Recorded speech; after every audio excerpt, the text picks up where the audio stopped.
Hello student, AR commerce में आपका स्वागत। आज हम बिजनेस स्टडीज 12 का मार्केटिंग मैनेजमेंट का लेक्चर नंबर 3 लेके आए। इससे पहले लेक्चर 1 और लेक्चर 2 करा दिया गया है। मार्केटिंग मैनेजमेंट का 2 लेक्चर आपका यूट्यूब में अपलोड हो चुका है। जो स्टूडेंट अब तक नहीं देखे हैं मार्केटिंग मैनेजमेंट का, तो वो आप पहले वो 2 लेक्चर देखें। आज हम कराने वाले हैं लेक्चर नंबर 3। इस चैप्टर में टोटल 4 लेक्चर होने वाला है। 2 लेक्चर हो चुका है और तीसरा लेक्चर आज हम कराने वाले हैं। ठीक है, चलते हैं लेक्चर 3 में क्या क्या पढ़ना देखते हैं। चलिए, इंग्लिश मीडियम से कराने वाले हैं फुल एक्सप्लेनेशन के साथ। चैप्टर नंबर याद रखें 11 है। आइए, इससे पहले आपका 1 से लेकर 10 क्वेश्चन करा दिया गया। आज हम 1 से लेकर 9 क्वेश्चन तक करा देंगे। आज हम जो कराने वाले हैं वो क्वेश्चन नंबर 10 होगा। क्वेश्चन नंबर कितना? 10 कराने वाले हैं। इसमें टोटल 20-22 क्वेश्चन है इस चैप्टर में। बीएसटी का कहा जाता है कि सबसे ज्यादा जो इंपॉर्टेंट चैप्टर है वो मार्केटिंग मैनेजमेंट ही है, क्योंकि इससे ऐसा कोई साल नहीं है जो क्वेश्चन नहीं पूछा गया हो। इस चैप्टर में जितना हम क्वेश्चन करा दे रहे हैं, अगर उनको अच्छे से कर लो, गारंटी के साथ बोलते हैं इससे क्वेश्चन एग्जाम में क्वेश्चन बाहर नहीं आने वाला। चाहे किसी भी बोर्ड का हो, सीबीएसई बोर्ड हो, चाहे बिहार बोर्ड हो, चाहे झारखंड बोर्ड हो, चाहे किन्हीं भी बोर्ड का हो, इस आपका जितना हम क्वेश्चन करा देंगे इस चैप्टर से बाहर नहीं जाने वाला है, तो नहीं जाने वाला है। चलिए करते हैं आज question number 10। What is labelling? कहता है लेबलिंग क्या होता है। लेबलिंग का मतलब होता है, labeling means putting the identification mark on the package. It provided name of product, name of manufacturer, यानी उसमें प्रोडक्ट का नाम क्या है वो लिखा रहता है। मैन्युफैक्चरर जो प्रोडक्ट बना है उस कंपनी का नाम क्या वो रहता है। कंटेंट क्या है वो लिखा रहता है। एक्सपायरिटी डेट क्या है वो भी लिखा रहता है। बैच नंबर क्या है, वेट कितना है, एमआरपी क्या है, etc इज कॉल्ड लेबलिंग। ये सब बातें जब किसी पैकेज में लिखा रहता है, इसी को हम क्या बोलते हैं बाबू? लेबलिंग बोलते हैं। क्या समझे? लेबलिंग का मतलब होता है जो भी पैकेज में, यानी जो भी पैकेट में जो batch number, expiry date, MRP, content है ना, ये सब प्रोडक्ट का नाम, ये सब बातें, कंपनी का नाम, ये सब बातें जहां पे लिखा रहता है, इसी को हम क्या बोलते हैं? पैकेजिंग बोलते हैं। सिंपल वर्ड में आपका पैकेजिंग का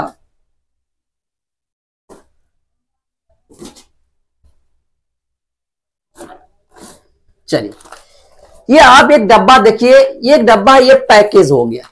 ये सब जो बातें लिखा हुआ है, एंकर, ये सब जो लिखा हुआ है, ये सब जो बातें लिखा हुआ है, इसी को हम बोलते हैं पैकेजिंग। इसको बोलते हैं लेबलिंग। ये जो बातें लिखी हुई है, एंकर है ना, कौन सा कंपनी बनाया है, कहां पे बना है, कब, कितना, इसका एक्सपायरिटी क्या होगा, ये सब बातें जो लिखा रहता है, इसको हम क्या बोलते हैं? इसी को हम बोलते हैं लेबलिंग। और ये पूरा डब्बा हम क्या बोलते हैं? पैकेजिंग। क्या समझ में आ गया आपको पैकेजिंग के बारे में, लेबलिंग के बारे में? चलिए, लेबलिंग भी समझ गए, पैकेजिंग इससे पहले आपको करा दिया गया है। लेबलिंग किसे कहते हैं आप समझ गए। आगे कहता है function, importance, features of labelling. Exam में आपको पूछ सकता है कि लेबलिंग का फंक्शन बताओ, एग्जाम में पूछ सकता है इंपॉर्टेंस बताओ, एग्जाम में पूछ सकता है फीचर्स बताओ। तीनों का मतलब एक ही लिखना है आपको। अगर एग्जाम में फंक्शन पूछे फिर भी यही लिखना है, अगर इंपॉर्टेंस पूछे फिर भी यही लिखना है, अगर आपका फीचर्स पूछे लेबलिंग का फिर भी यही लिखना है। क्या क्या आपको पढ़ते? पहला पॉइंट कहता है, ए नंबर पॉइंट कहता है, describe the product and specify it's content. यानी प्रोडक्ट के बारे में अच्छे से डिस्क्राइब करिए और उसका कंटेंट के बारे में बताया जाता है। पहला मतलब फंक्शन है। The most important function of label is to describe the product. Product को क्या करता है? डिस्क्राइब करता है, कंटेंट के बारे में बताता है, बेच नंबर के बारे में बताता है, एक्सपायरिटी के बारे में बताता है ना, एमआरपी के बारे में बताता है। पहला काम लेबलिंग का describe and product and specify of content के बारे में अच्छे से जिक्र करता है। पहला फंक्शन समझ में आ गया। दूसरा फंक्शन क्या कहता है? आइडेंटिफिकेशन ऑफ प्रोडक्ट, यानी प्रोडक्ट का आइडेंटिफाई करवाता है। प्रोडक्ट देख से दूर से आप पकड़ लेते हैं कि ये किस कंपनी का प्रोडक्ट है, आइडेंटिफाई कर, पहचान करवाता है। With the help of product labelling भी can easily identify product, you can easily identify, जैसे आपका कैडबरी है ना, Cadbury chocolate from the various chocolate, यानी बहुत सारा चॉकलेट और कैडबरी चॉकलेट को अगर वहां अच्छे से आप अच्छे से लेबलिंग किए हो तो तुरंत पहचाना तो ये कैडबरी चॉकलेट है। आप देखते हो कैडबरी चॉकलेट का ऐसा पैकेजिंग रहता है, दूर से ही पकड़ लेते हो उसका मतलब कि इसका किस कंपनी का ये चॉकलेट है, इसी को बोलते हैं। आपको हम इजिली लिखा दिए Cadbury chocolate from the various chocolate, यानी अदर चॉकलेट की तुलना में कैडबरी चॉकलेट का लेबलिंग कितना बेस्ट होता है, तो आप तुरंत पकड़ लेते हो ये कैडबरी चॉकलेट, ठीक है ना। चलिए तीसरा, हेल्प इन ग्रेडिंग, यानी तीसरा जो आपका फंक्शन है, तीसरा आपका जो फीचर्स है, हेल्प करता है ग्रेड देने में, किस ग्रेड को किस में रखना है, किस मतलब ग्रेड का किस मतलब क्या कहते हैं स्टॉक में रखना है, आपको हेल्प करता है। With the help of label product can be graded in different categories, example red label, yellow label, green label etc, यानी आप अच्छे से लेबलिंग करते हो तो अब उसको ग्रेड देके लेबल कर सकते हो। रेड लेवल में मतलब क्या होगा, येलो लेवल में क्या कंटेंट होगा, ग्रीन लेवल में क्या कंटेंट होगा, आप देखते हैं बहुत सारा कभी कभी देखते हैं ऐसा प्रोडक्ट में जहां रेड लेवल हो वहां आपका एक्सपायरी डेट है ना, डेंजर एरिया लिखा रहता है। ग्रीन लेवल का मतलब आपको वहां पे आपको बताया जाता है खाना पीना कैसे, इसके बारे में बताया जाता है। सब अलग अलग लेवल में अलग अलग बातें लिखी रहती है, ठीक है ना। तो क्या समझ में आपको, तीसरा आपको ये आपका फंक्शन है। चौथा, प्रमोट सेल्स, चौथा पॉइंट देख रहे कह रहा है कि प्रमोट सेल्स, यानी अगर अच्छे से लेबल करते हो तो आपका समझे कि प्रमोट से ज्यादा आपका बिक्री हो जाएगा। देखिए आगे क्या कह रहा है, attractive and colourful label can increase sale, यानी आप अच्छे अट्रैक्टिव लेबल लगाते हो, अच्छे से आप पैकेजिंग करते हो तो आपका अपने आप सेल बढ़ जाता है। डिजाइन वाला, कलरफुल वाला बताइए, बच्चा देख के पापा ये चॉकलेट लेंगे, पापा ये चॉकलेट लेंगे, क्यों? क्योंकि ऐसा कलरफुल आपका लेबल लगा हुआ है, बच्चे दूर से उससे अट्रैक्टिव होने के कारण क्या कहते हैं वो चॉकलेट लेने के लिए तैयार होता है, तो आपका सेल में क्या कर दिया, प्रमोट कर देता है, ठीक है ना। चलिए लास्ट में, information required by law only, यानी आपका इंफॉर्मेशन कानून के तहत होनी चाहिए।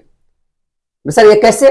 आप जानते हैं जब सिगरेट का पैकेट में लेते हैं तो उसमें लिखा आता है smoking is a dangerous to health, क्यों लिखा रहता है?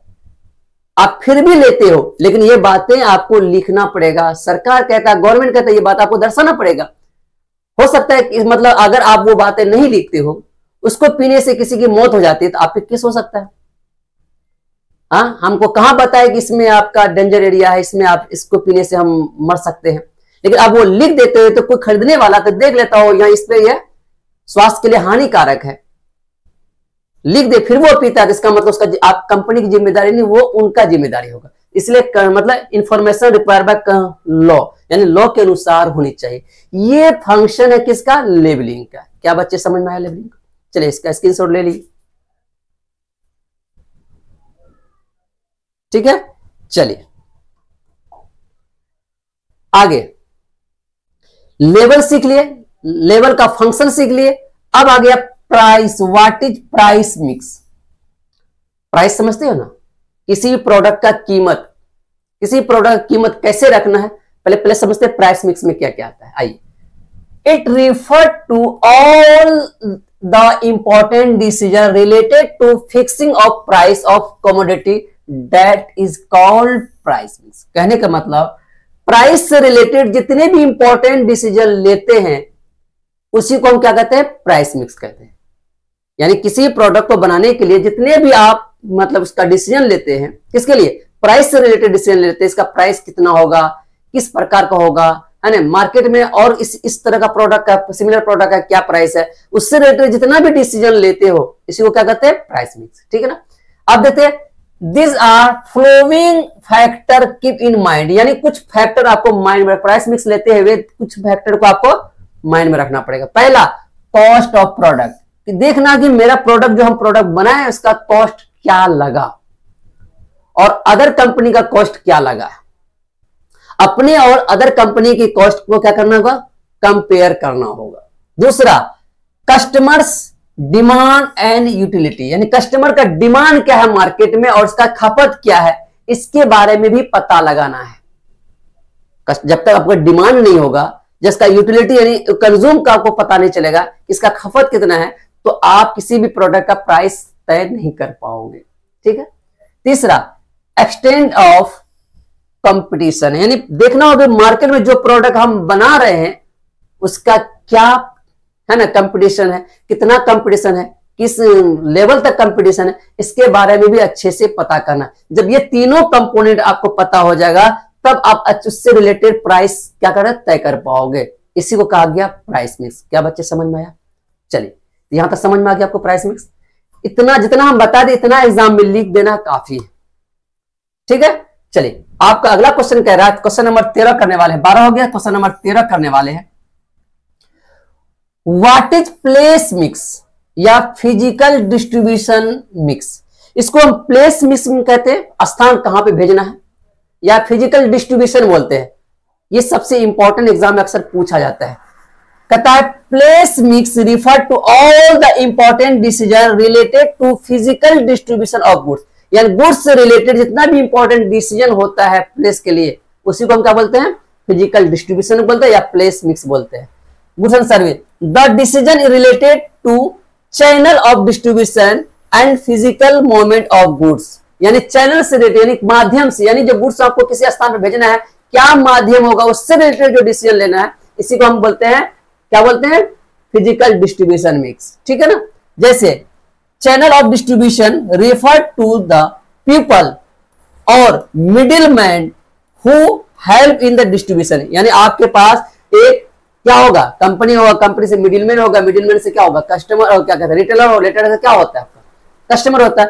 क्या माध्यम होगा डिस्ट्रीब्यूशन करने का उसके बारे में आप जो बताते हैं इसी को हम बोलते हैं फिजिकल डिस्ट्रीब्यूशन या तो प्लेस मिक्स करते हैं। फॉर एग्जाम्पल के तौर हम ले लिए, यहाँ पे देख लिए, फॉर एग्जाम्पल के तौर पर देखिए सबसे पहले क्या था, प्रोड्यूसर, यानी जो माल को बनाता है, जो माल का उत्पादन करता है उसको हम बोलते हैं प्रोड्यूसर, उत्पादक।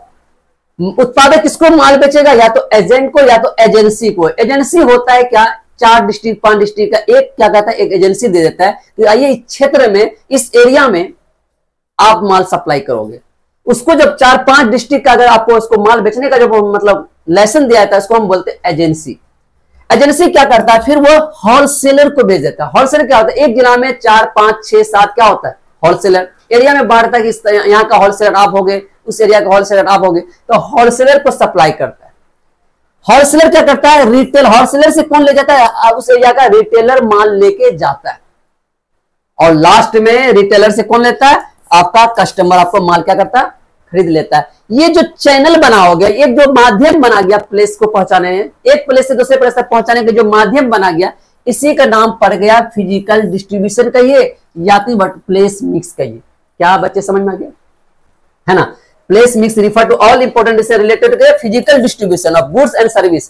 किसके माध्यम से, आपको एग्जांपल समझा दिए। सबसे पहले माल उत्पादन करेगा, किसको देगा, एजेंट को देगा, एजेंट किसको देगा, होलसेलर को देगा, होलसेलर किसको देगा, रिटेलर को देगा, रिटेलर किसको देगा, कस्टमर। ये सब जो माध्यम आपका एक स्थान से दूसरे स्थान गुड्स को पहुंचाने का, इसी को हम बोलते हैं फिजिकल डिस्ट्रीब्यूशन। क्या बच्चे यहां तक समझ में आए? चलिए इसका स्क्रीनशॉट ले लिया आप। चलिए टाइप्स ऑफ, कहता है टाइप्स ऑफ फिजिकल मतलब टाइप्स ऑफ डिस्ट्रीब्यूशन लेवल, यानी आपको माध्यम, यानी किसी भी प्रोडक्ट को एक स्थान से दूसरे स्थान पहुंचाने के लिए कितने माध्यम है, तो एग्जाम में पूछ सकता है। तो आप बता सकते हो कि 2 माध्यम है। एक नंबर है डायरेक्ट चैनल या जीरो लेवल।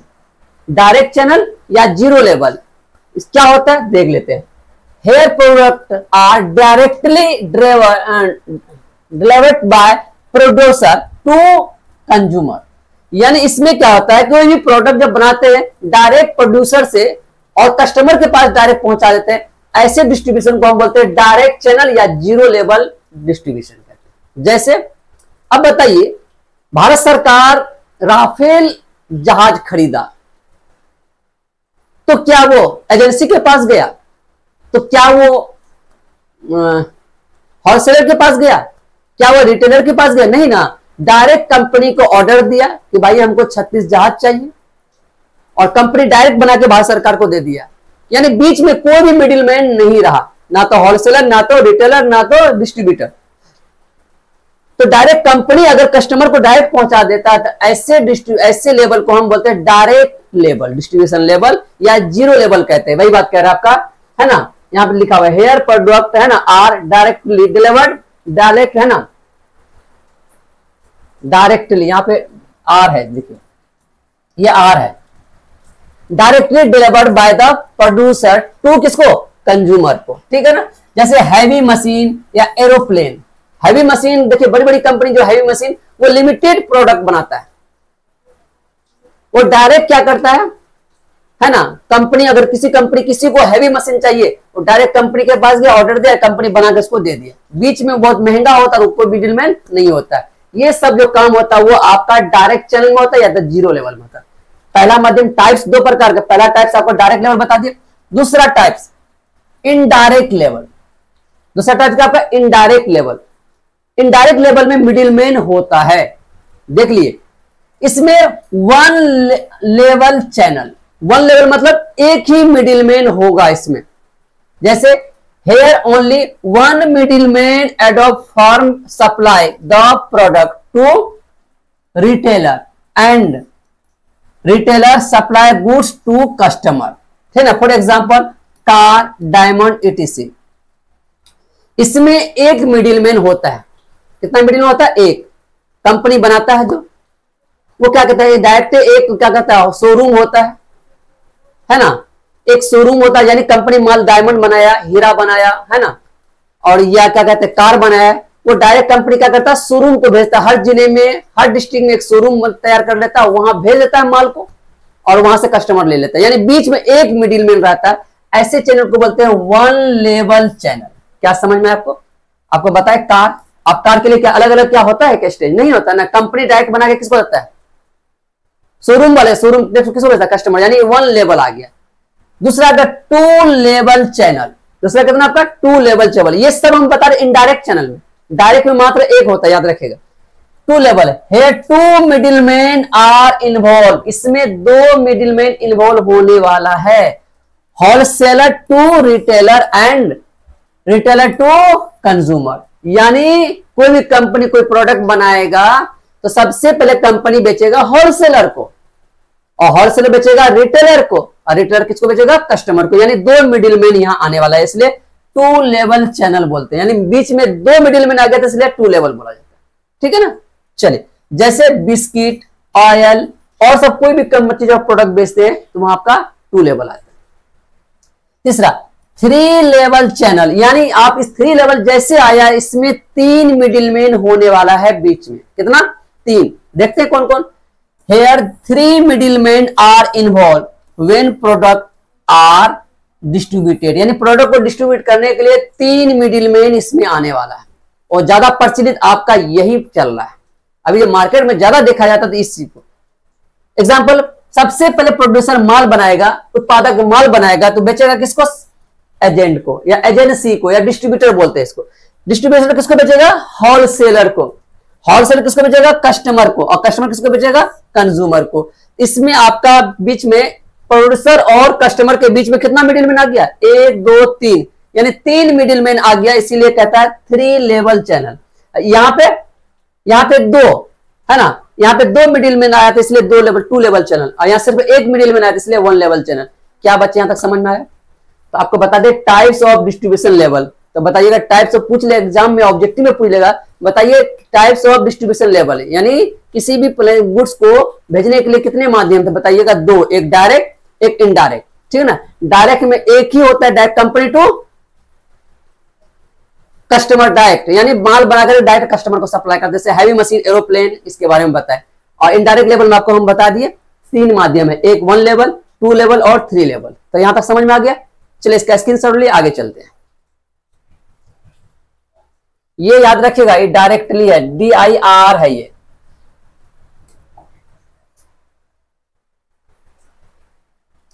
ये आपका 15 नंबर क्वेश्चन कराने वाले हैं, ये आपका लास्ट क्वेश्चन कराने वाले हैं आज। इसके बाद आपका एक और वीडियो आने वाला है ना, तो आपका चैप्टर क्या हो जाएगा, समाप्त हो जाएगा, ठीक है। एक और या तो दो वीडियो और कर देंगे, छोटा छोटा कर देंगे, तो आपको जल्दी जल्दी समय में कर पाइएगा, ठीक है ना। चलिए क्वेश्चन नंबर कितना करने वाले हैं? 15। डिस्क्राइब द फिजिकल डिस्ट्रीब्यूशन या component of physical distribution. Describe यानी फिजिकल डिस्ट्रीब्यूशन को डिस्क्राइब कर दिए या इसका कंपोनेंट के बारे में बता दिए। किसके बारे में? फिजिकल डिस्ट्रीब्यूशन के बारे में।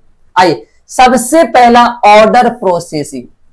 पहला ही काम होता है ऑर्डर को प्रोसेस करना। ऑर्डर मिलेगा तभी ना माल भेजोगे बाबू, बिना ऑर्डर का भेज दोगे नहीं। वही कहता है it refer to order placement to salesman, order transmission to salesman. To किसको? और ट्रांसमिशन टू, ये टू इधर आ जाएगा, to salesman the company production according to specification of consumer. यानी कंज्यूमर के स्पेसिफिक के आधार पर आप क्या करते हैं? प्रोडक्ट को बनाते हैं और उसी के अनुसार क्या करते हैं? माल भेजते हैं। सबसे पहले किसी भी कंपनी क्या करता है? सेल्समैन क्या लेता है? ऑर्डर लेता है, उसी के ऑर्डर के अनुसार प्रोडक्शन क्या करता है? माल बनाता है ना। And delivery of goods, late delivery में spoil the goodwill of business. अगर आपको कोई कंपनी सेल्समैन जाके ऑर्डर लेता है किसी भी कस्टमर से, उसके आधार पर जो स्पेसिफिकेशन बताता है, जिस तरह से आपको बताता है, जिस माध्यम से बताया कि हमको किस प्रकार का गुड्स चाहिए, कैसा गुड्स चाहिए, उसी के अनुसार आपको गुड्स बनाना होगा और बना के टाइम पे आपको देना होगा। अगर आप देर कर देते हो देने में या क्वालिटी में गड़बड़ कर देते हो तो आपका जो गुडविल बना हुआ है, यानी गुडविल ऑफ द बिजनेस, वो स्पॉइल कर जाएगा, यानी खत्म हो जाएगा, खराब हो जाएगा, आपका गुडविल खराब हो जाएगा। ये सप्लाई ठीक नहीं है, प्रोडक्ट भी सही नहीं बनाता और टाइम पे नहीं देता है। तो आपको अगर ऑर्डर लिया गया है, जैसा कहा गया वैसा प्रोडक्ट वैसा टाइम पे आपको देना। पहला काम आपका ऑर्डर प्रोसेसिंग में ये रहा।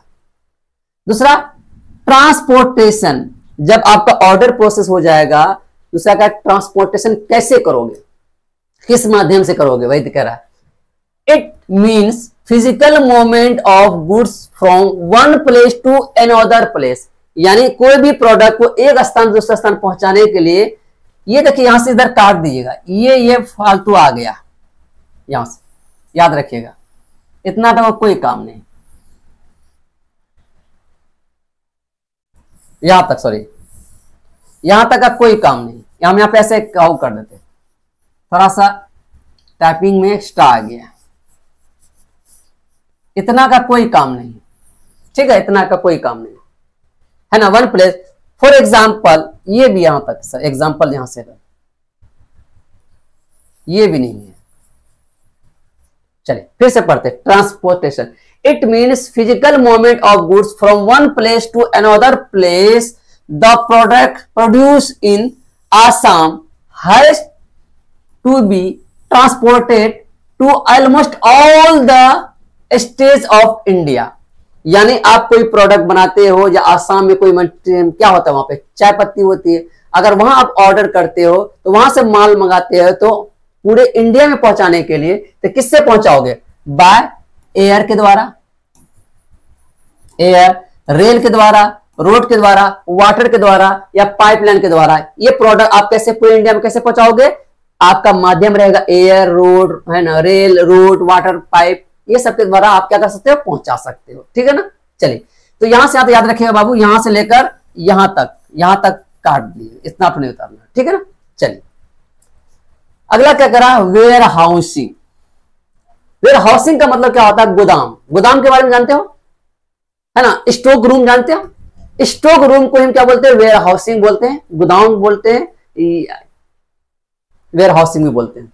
जब कोई प्रोडक्ट बनाते हो, अगर आप नहीं बिका, वो सेल नहीं हुआ, तो कहां रखोगे? अपने गोदाम में ही रखेगा, इसी को बोलते हैं वेयर हाउसिंग। वही कह रहा है, what ever it produce is not sold. यानी अगर जो प्रोड्यूस किया उसको सेल नहीं कर पा रहे हो, अब इमीडिएटली, यानी जल्द में सेल नहीं कर पा रहे हो, therefore every company need to store the finish goods, है ना, until they are sold in the market. यानी उसको आपका फिनिश गुड को क्या करे?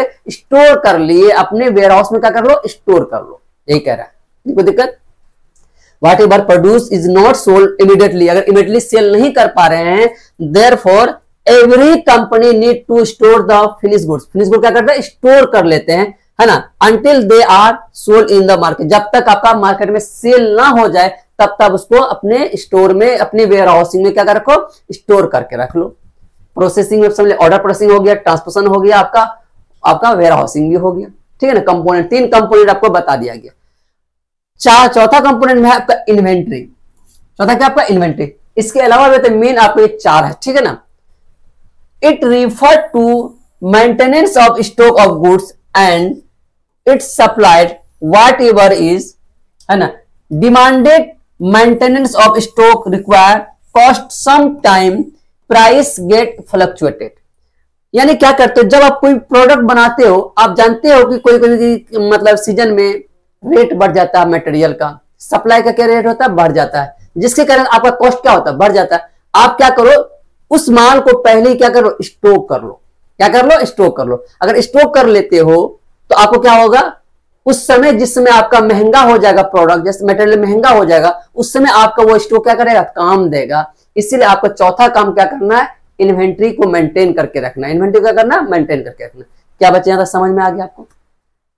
ये आपका डिस्क्राइब द फिजिकल डिस्ट्रीब्यूशन बोले या तो कंपोनेंट ऑफ फिजिकल डिस्ट्रीब्यूशन बोले, एग्जाम में अगर पूछे तो आपको ये 4 पॉइंट लिख देगा। अगर ये जब भी पूछेगा तो आपको बिहार बोर्ड में है तो 5 नंबर का पूछेगा, चाहे अगर सीबीएसई बोर्ड हो वहां पे आपका 5 से 6 नंबर पूछेगा। ठीक है बच्चे, तो क्या यहाँ तक समझ में आया। इसके बाद और 1 या 2 लेक्चर और करके हम आपके चैप्टर को क्या करेंगे, हम समाप्त करेंगे। अगर वीडियो अच्छा लगा हो तो चैनल को सब्सक्राइब करिएगा। चलिए, वीडियो अगर अच्छा लगा हो, इसके बाद हम आपको कराने वाले हैं, क्या कराने वाले हैं इसके बाद कराने वाले हैं difference between selling and marketing के बारे में कराने वाले हैं, प्रमोशन मिक्स कराने वाले हैं, है ना, प्रमोशन मिक्स में क्या क्या आता है वो सब कराने वाले हैं। Advertising, element of promotion mix में क्या क्या आता है, advertising, sales promotion, personal selling, public relation, ये बताने वाले हैं, है ना। एडवर्टाइजिंग क्या होता है, इसका बेनिफिट, फीचर्स क्या होता है, इसके बारे में हम बताने, नेक्स्ट वीडियो में आपको ये सब कराने वाले हैं। ठीक है, चलिए, अगर आपको वीडियो अच्छा लगा हो इसका स्क्रीनशॉट ले लिए। अगर वीडियो अच्छा लगा तो चैनल को सब्सक्राइब करें। धन्यवाद।